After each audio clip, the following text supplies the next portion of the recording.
Hello, it is nearing the end of March and my garden is finally starting to wake up. The snow has melted. It takes a really long time here because there's so much shade, but the snow has melted, things are starting to grow, and I'm ready to get to work in here. It's still a little early for me to be planting anything. I'm kind of tempted to throw in some radishes, but I know we have a few really cold nights ahead still. So I don't really want them to sprout and then get killed off. So I'm just gonna hold off a little bit longer, but I'll give you a tour of what's growing now, and then I will show you some things that I'm starting to prep for the season for when I can actually start planting, which hopefully I can start doing some cold hardy things here pretty soon. So one of the things I've been waiting on and peeking for pretty much every day is all of my tulips. Some of these are second year, and I did plant some more bulbs last fall, so there are also first year tulips in here, and I'm really looking forward to them blooming. It'll be a while yet before I get any blooms, but I've just been going through here and trying to see what little precious tulip babies I can find, and they're just coming up, and I am so happy about that. Right here is my Shasta daisy plant, which actually I really laughed because as soon as the snow melted, these were still green. So these are some really hardy flowers, and obviously it's going to be quite a while before they bloom either, but it's just nice to even just have little bits of green in the garden right now amongst all the brown and dead things that I didn't clear out this fall. My rose bushes are also coming back to life. I did choose to not trim these at all in the fall. This is a 2-year rose bush. The one on the other side of this gate is in its first year. I had trimmed them last fall, or the fall before, and they came back fine, and then all of a sudden the other one on the other side died, and I'm thinking it was because I had over trimmed them the following fall. So last fall I didn't do anything. I don't plan on trimming them this spring. I'm just gonna wait and see how much comes back to life, and then any parts that don't come back to life and stay brown, I'll trim those off then. But as it is, I'm just kind of leaving them to themselves. Over here, if you can see it, I'm pretty sure these are the crocuses that I planted, or crocus, I'm not really sure how you say it. The thing that starts with a C and blooms early in the spring. I'm pretty sure that's what this is. I haven't planted them before. This is my first year. I do know I have some grape hyacinth in here as well, but I don't see any of that popping up yet, although that should come up pretty early. So maybe in the next few days I will start seeing that, but it's nice seeing some things coming up.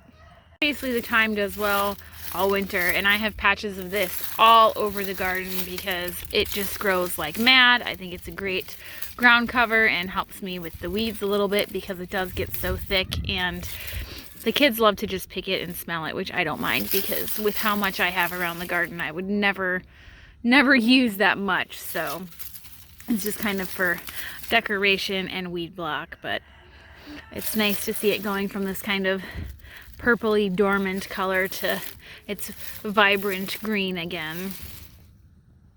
All of the strawberries are looking good. I do plan on trying to build boxes around my strawberry beds this year, so we'll see how that goes. I would like to get that done well before they're flowering so I'm not disturbing the plants, but strawberries are, again, pretty much as everything that's green right now. They're just so hardy. As soon as the snow melts, they're already green and ready to go. I have some of my rhubarb peeking through and starting to wake up for the year. I think I had 9 plants in a row, so we'll see how many come back. I would assume it should be 9. And then you see my little dead kale forest that I didn't trim those in the fall, so it's just, I've got a lot of cleanup that I need to do. Lamium in the raised beds is coming back nicely, so that's nice to see. There's so many leaves in here. And then again, there's another of my thyme patches I'm waiting for. I planted a bunch of alliums and I think more crocuses in this raised bed, so waiting to see what decides to pop up here over the next several weeks. But it's exciting. Oh look, we've got a little little, oops, I dropped it. There's a little caterpillar or something that must have tried to overwinter on the lamium, which was obviously unsuccessful.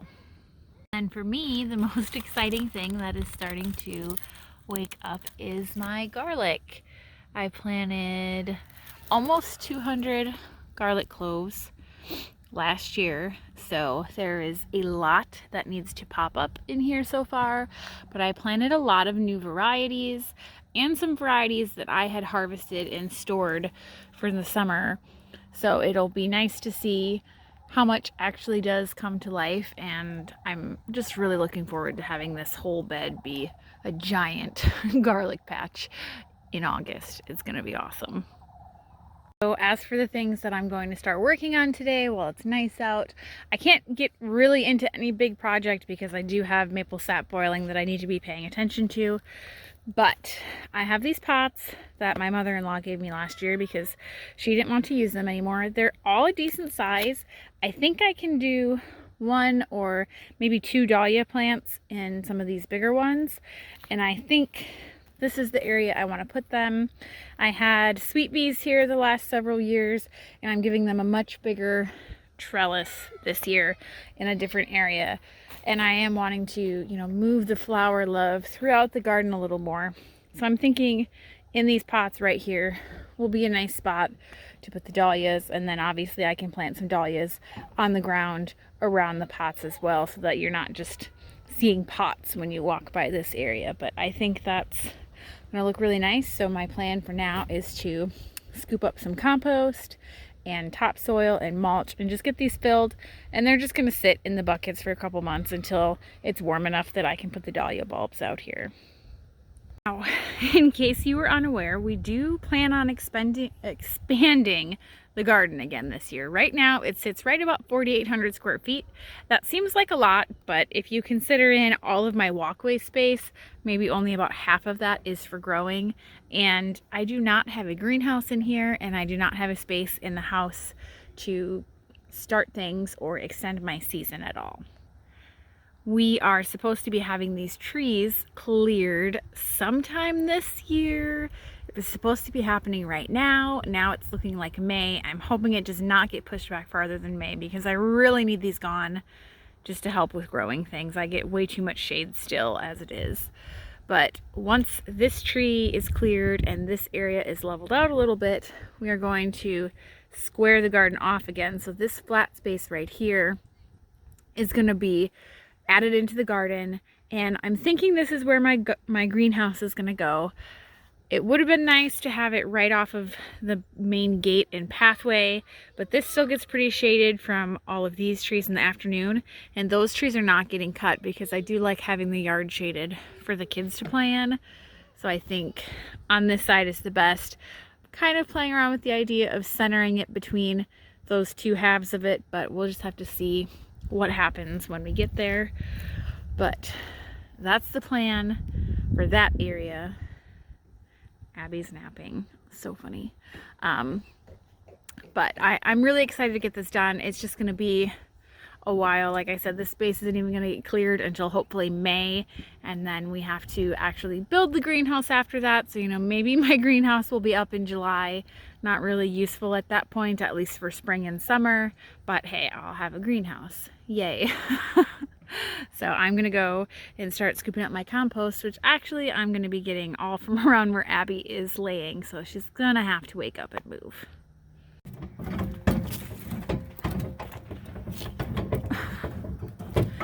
She is sleeping good, apparently. Abby!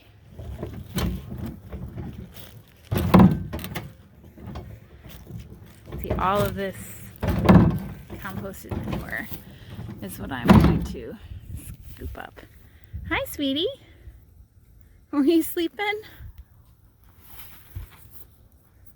Good girl. So I'm going to start shoveling, and then I will be filling those pots. So I've got all the pots filled up now. I did most of the way of compost, and then leaves just because I have leaves everywhere right now. And then some topsoil, and then mulch just to keep the weeds out until we're planting them, and that'll help keep water in when there is things in there. So those look very nice, and I just wanted to show you. We did have a few other things sprouting in here that I forgot to show you earlier.